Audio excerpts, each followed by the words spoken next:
귀한 찬양 감사합니다. 기도하겠습니다. 하나님 아버지 감사합니다. 이렇게 복된 주일 하나님 앞에 나와 예배하고 찬양할 수 있는 귀한 시간 허락해 주심 너무나 감사합니다. 하루하루를 살아갈 때 하나님의 기쁨이 되는 삶이 될 수 있게 해주시고 매일매일을 하나님과 동행하며 살아갈 수 있게 해주시옵소서. 사랑하는 예수님의 이름으로 기도드립니다. 아멘. 추운 날씨에도 불구하고 말씀을 사모하여 예배하러 나온 우리 모든 더사랑교회 성도님들을 축복합니다. 오늘 드려지는 이 예배가 하나님께는 기쁨이 되고 우리에게는 이번 한 주를 지혜로 믿음으로 살아가게 되는 그러한 예배 시간이 되기를 소망합니다. 우리가 함께 읽은 본문은 예수님께서 세리였던 마태를 제자로 부르시고 이 마태의 집에서 함께 식사 교제를 나누시는 장면입니다. 먼저 9절을 함께 살펴봅시다. 제가 읽겠습니다. 예수께서 그곳을 떠나 지나가시다가 마태라 하는 사람이 세간에 앉아 있는 것을 보시고 이르시되 나를 따르라 하시니 일어나 따르니라. 아멘.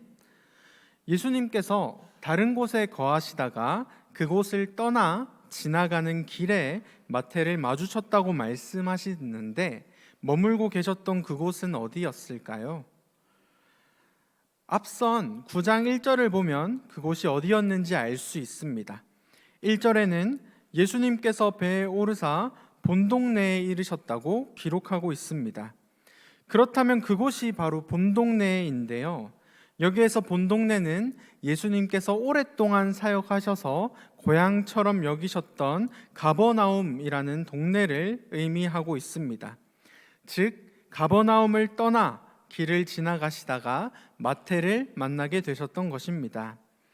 예수님께서는 갈릴리 호숫가를 중심으로 여러 지역을 돌아다니시면서 많은 사람들을 고치시고 바람과 바다를 잔잔하게 하시며 여러 기적을 베푸셨습니다. 우리가 비록 함께 읽지는 않았지만 이 앞장 8장 28절을 살펴보면 우리가 참 많이 들었고 잘 알고 있는 귀신들을 돼지떼에 몰아넣었던 그 사건이 가다라라는 지방에서 발생합니다. 그리하여 이 기적을 본 가다라 지방의 사람들이 예수님을 두려워하여 예수님에게 가다라 지방을 떠나기를 강구하게 됩니다. 그렇게 예수님께서는 이곳 저곳을 돌아다니시면서 기적을 베푸시다가 가다라라는 지방에서 다시 배를 타고 가버나움으로 돌아오시게 되었던 것입니다. 그 후 예수님께서는 12 제자를 부르십니다. 그냥 이 본문만 놓고 살펴보면 예수님께서 발길이 닿는 대로 나아가시다가 사람들이 부르면 가고 사람들이 떠나라면 떠나가는 것처럼 느껴지지만 이것은 하나님께서 함께 하셔서 예수님을 인도하시고 하나님의 계획과 때에 따라 발걸음을 이끌어 가시고 있다는 것을 알 수 있습니다. 그렇게 하나님의 뜻에 따라 가버나움으로부터 걸어 나오신 예수님께서 지나가시다가 마태라 하는 사람이 세간에 앉아 일하는 것을 보게 되었던 것입니다. 그리하여 생업에 종사하고 있는 이 마태에게 나를 따르라 말씀하십니다. 이 말씀이 무슨 말입니까? 지금 너가 하는 일, 생업에 종사하는 일 내려놓고 내 제자가 되어 나를 따라다니라는 말씀입니다. 즉 마태에게 내가 너를 제자 삼아 주겠다라고 말씀하셨던 것입니다. 당시 세금 거두는 일을 하던 이 세리 마태에게 나를 따르라라는 이 명령이 자주 듣던 흔한 말이었을까요? 자신을 제자로 삼는 스승이 많이 있었을까요? 아마 나를 따르라라는 이 명령은 태어나서 난생 처음 들어본 말이었을 것입니다. 그 이유는 당시 유대 사회의 분위기를 보면 알 수 있는데요. 그때의 세리들은 기생충보다 못한 취급을 받았다고 합니다. 당시 로마의 지배를 받고 있었던 유대인들은 로마에게 세금을 내야 했는데 그 중간고리 역할을 세리가 담당했습니다. 그러다 보니 유대인들이 보기에 이 세리들은 로마의 앞잡이 정도로밖에 보이지 않았을 것입니다. 거기에다 당시 세금을 거두는 징수 방식이 조금 특이했는데요. 이때 세금을 어떻게 거뒀냐면 로마에서 일정 금액을 정해놓고 세리들과 계약을 했다고 합니다. 그리고 세리들은 그 금액 이상을 거둔 금액이 자신의 순수익이 되었다고 합니다.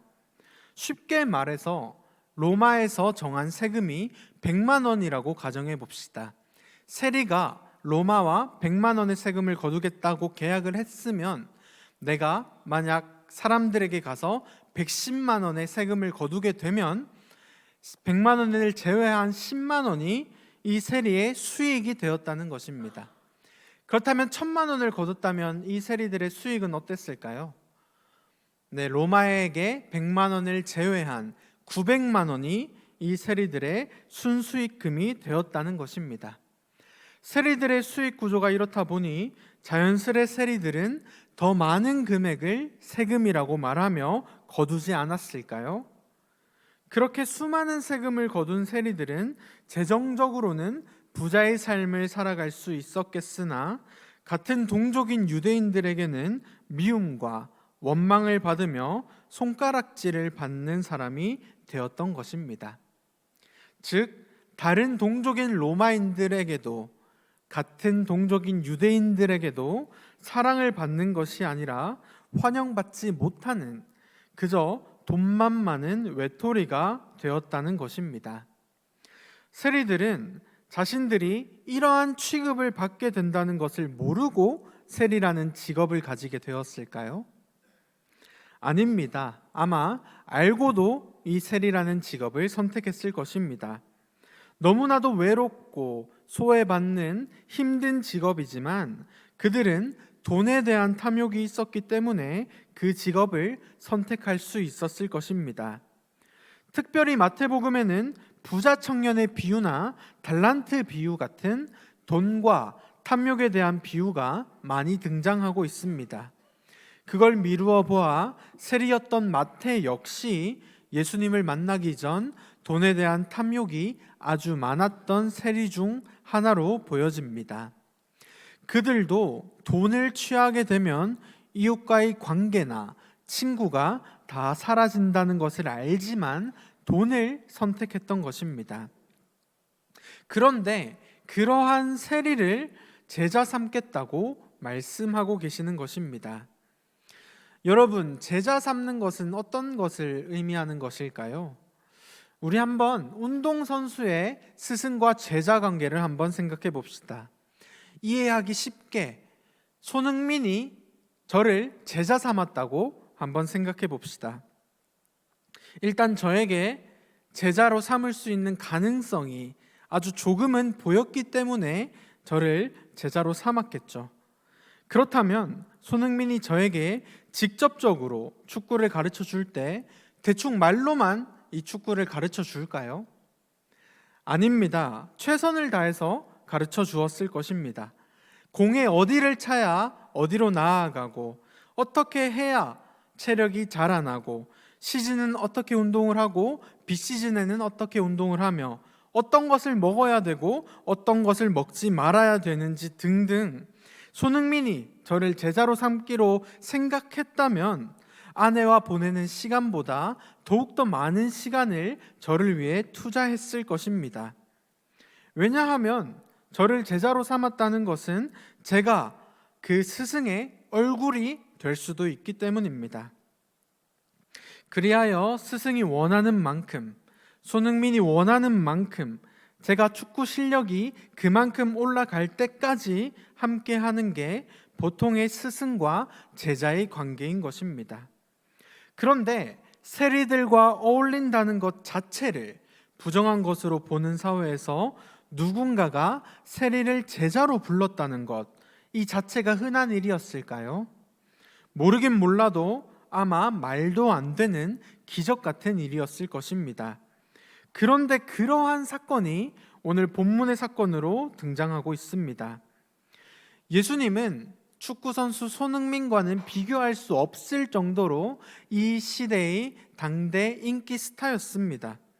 여기저기 돌아다니며 병자를 치유하고 기적을 베푸시고 바람과 바다를 잠잠하게 만드시고 맹인을 눈에 뜨게 하시는 것 등등 예수님이 행한 많은 기적은 여기저기 퍼지게 되었을 것이고, 그로 인해 예수님을 두려워하는 사람들도 많이 생겨났겠지만 예수님을 한 번만이라도 보고 싶어, 그의 손을 한 번만이라도 붙잡고 싶어 예수님을 찾아다니고 따라다니는 많은 사람들이 생겨났을 것입니다.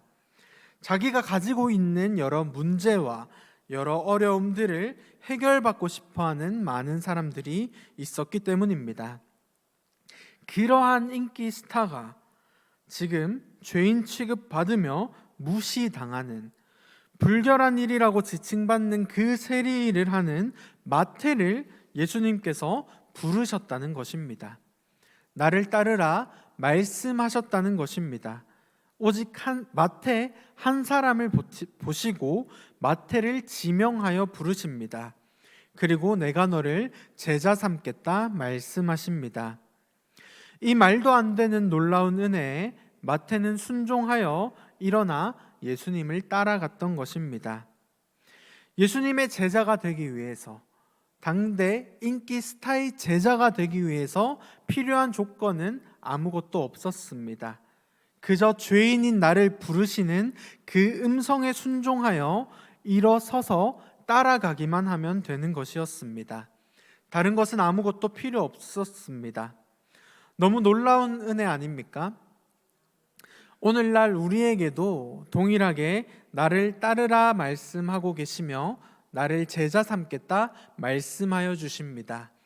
나와 일거수일투족을 함께하며 나와 동행하여 주겠다 말씀하십니다. 이 하나님의 음성에, 이 하나님의 제자가 되는 조건은 아무것도 없습니다.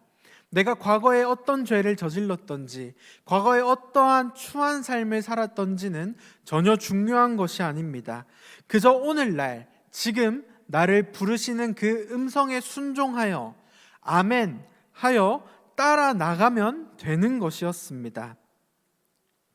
너무나 놀라운 하나님의 사랑은, 하나님의 은혜는 그저 하나님의 음성에 순종할 때 일어납니다. 그 놀라운 하나님의 제자 되는 삶은 그저 아멘이라는 그 단어 하나에 일어납니다. 여러분 한 사람 한 사람 지명하고 계시는 그 하나님의 은혜를 기억하며 이 놀라운 하나님의 사랑이 믿어지는, 나를 부르시는, 죄인된 나를 부르시는 그 하나님의 사랑이 믿어지는 귀한 예배 시간이 되기를 소망합니다. 오늘 본문 10절 말씀입니다. 예수께서 마태의 집에서 앉아 음식을 잡수실 때에 많은 세리와 죄인들이 와서 예수와 그의 제자들과 함께 앉았더니. 아멘. 예수님께서 이 마태를 제자로 삼아 주신 것뿐만 아니라 예수님을 만난 삭개오의 집에서 함께 어울리며 식사하셨던 것처럼 마태 또한 마태의 집에서 함께 앉아 음식을 나누십니다.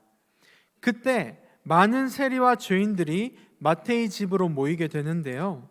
이들이 누군지는 정확하게 나와 있지 않지만 아마 세리라는 직업의 특성상 친구와 이웃이 없는 마태의 직장 동료들, 다른 세리들 아니었을까요?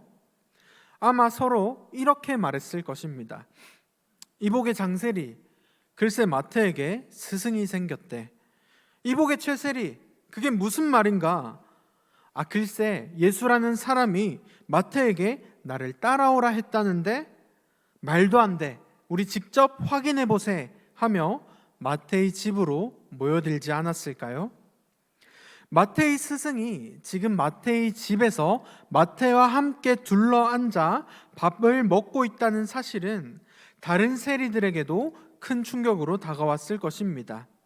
우리는 죄인인데, 더러운 사람들인데, 우리를 가까이 했던 사람이 아무도 없었는데 어떻게 예수라는 사람은 마태의 스승이 되어 나를 따르라는 명령을 할 수 있는지 의문을 품게 되었고, 믿을 수 없었던 그들이 그렇게 모두 마태의 집에 모여들게 되었던 것입니다. 더 놀라운 사실은 그 이후입니다.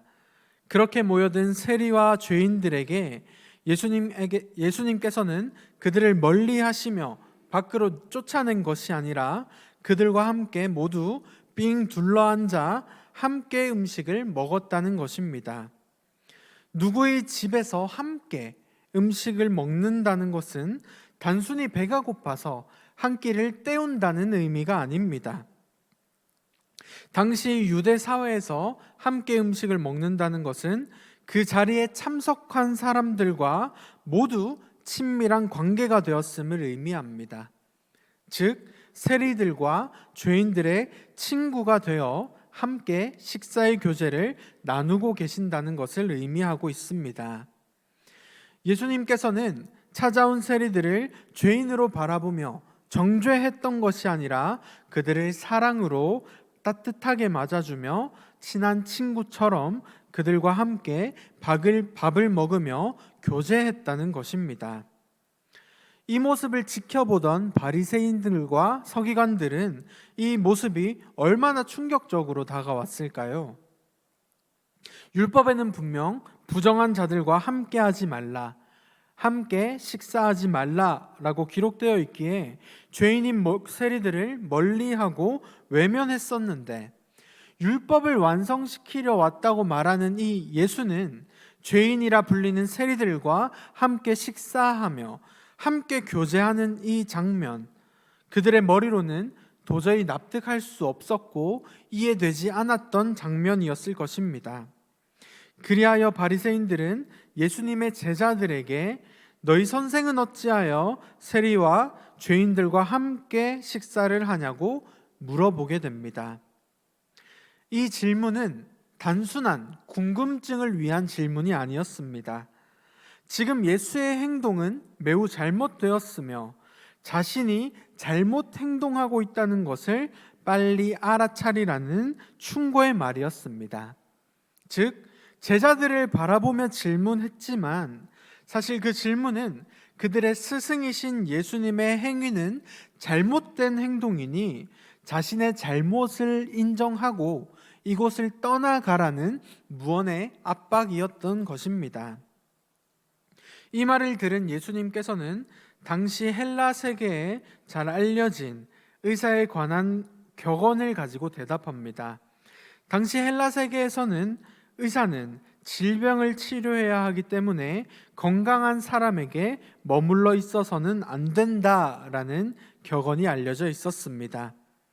그렇기에 치료자이시며 의사이신 예수님께서는 내가 죄인들인 세리들과 함께 하는 것은 당연하다고 그들에게 말씀하셨던 것입니다.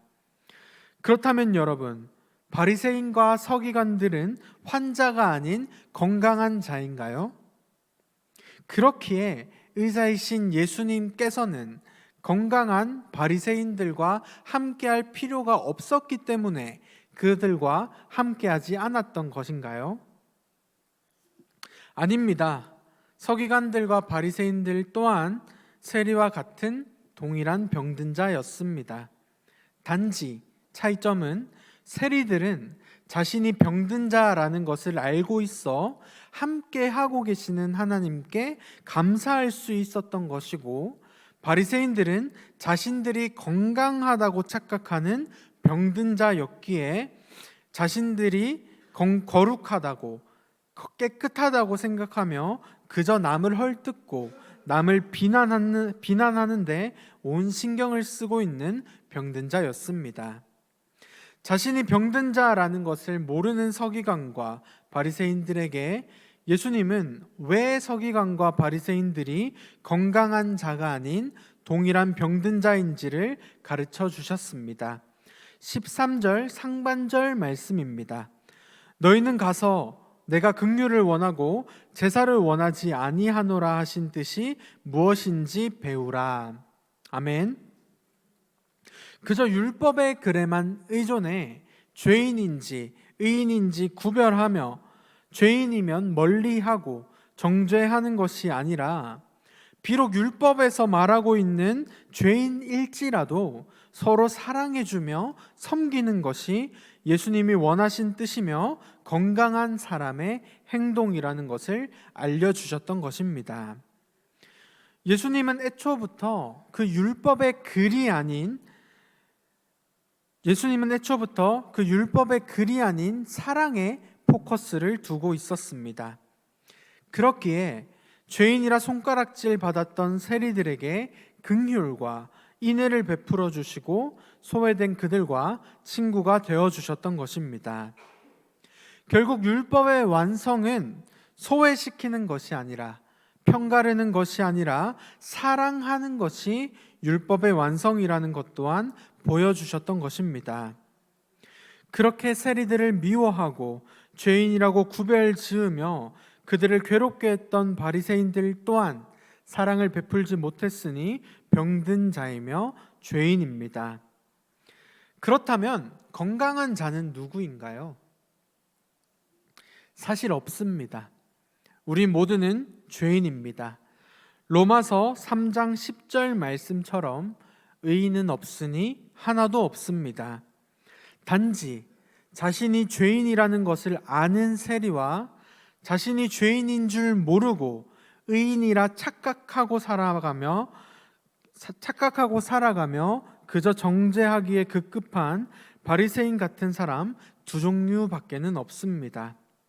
지금으로 비유하자면 자신이 죄인이라는 것을 아는 크리스천들과 자신이 의인이라 생각하며 자기 멋대로 살아가는 비크리스천 밖에는 없습니다.